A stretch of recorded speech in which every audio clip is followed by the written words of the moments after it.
কিছু উপদেষ্টা একটি দলের পক্ষে কাজ করছে এমন অভিযোগ এনে সরকারকে নিরপেক্ষ থাকার আহ্বান জানিয়েছেন বিএনপি মহাসচিব মির্জা ফখরুল ইসলাম আলমগীর। তিনি অভিযোগ করেন অপপ্রচারের মাধ্যমে বিএনপিকে ঘায়েল করার চেষ্টা চলছে।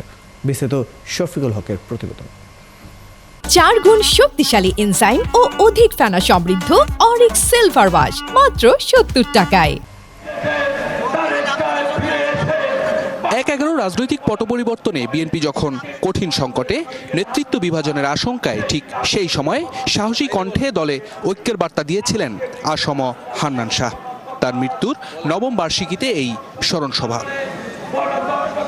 গাজীপুরের কাপাসিয়া হাই স্কুল মাঠে হান্নান শাহ স্মৃতি সংসদ আয়োজিত এই স্মরণসভার প্রধান অতিথি বিএনপি মহাসচিব মির্জা ফখরুল ইসলাম আলমগীর। সহযোদ্ধার স্মৃতিচারণের পাশাপাশি বর্তমান সময়ে হান্নান শাহর শূন্যতাও উঠে আসে মির্জা ফখরুলের বক্তব্যে। অকুত ভয়ে সামনে এসে দাঁড়িয়ে দলকে তুলে ধরেছিলেন সামনের দিকে। সমসাময়িক ইস্যুতেও কথা বলেন বিএনপি মহাসচিব। জানান, জনগণের পক্ষে কথা বলার কেউ নেই, দেশ চালাচ্ছেন আমলারা। সমালোচনা করেন কিছু উপদেষ্টার কর্মকাণ্ড নিয়েও। খুব পরিষ্কার করে বলে দিতে চাই এই সরকারকে, এই অন্তর্বর্তী সরকারকে, যে আপনি শতভাগ নিরপেক্ষ থাকবেন। আপনার উপদেষ্টা মণ্ডলীর সদস্যদের মধ্যে কেউ কেউ কোনো দলের জন্য পক্ষপাতিত্ব করছেন বলে বিভিন্ন জায়গায় অভিযোগ আসছে। আমরা এটা শুনতে চাই না, বাংলাদেশের মানুষ এটা শুনতে চায়। বাংলাদেশের মানুষ সম্পূর্ণ নিরপেক্ষতা চায় এবং নিরপেক্ষ নির্বাচন চায়। বিএনপির বিরুদ্ধে অপপ্রচার চালাচ্ছে একটি মহল। এ বিষয়ে সবাইকে সতর্ক থাকার আহ্বান জানান মির্জা ফখরুল। কথা বলেন ভারত বাংলাদেশের সম্পর্ক কেমন হবে সেটি নিয়েও। আপনারা কেউ ওই মিথ্যা প্রচারণায় বিভ্রান্ত হবেন না।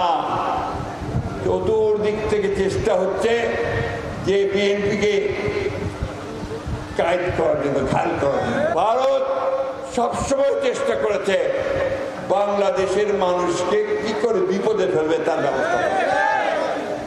পানির হিস্সা আমাদের দেয় নাই, তিস্তার হিস্সা পাই নাই, ফারাক্কার ন্যায্য হিস্সা পাই নাই, কোনো নদীর ন্যায্য হিস্সা আমরা এখন পর্যন্ত পাই নাই।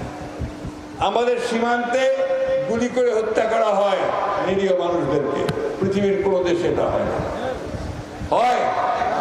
হয় না।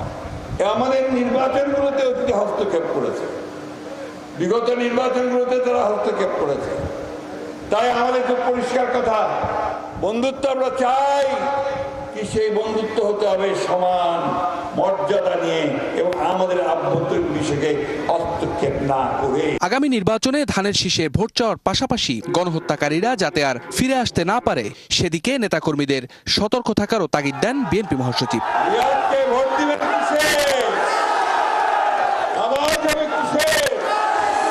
শফিকুল হক, ৭১, কাপাসিয়া, গাজীপুর।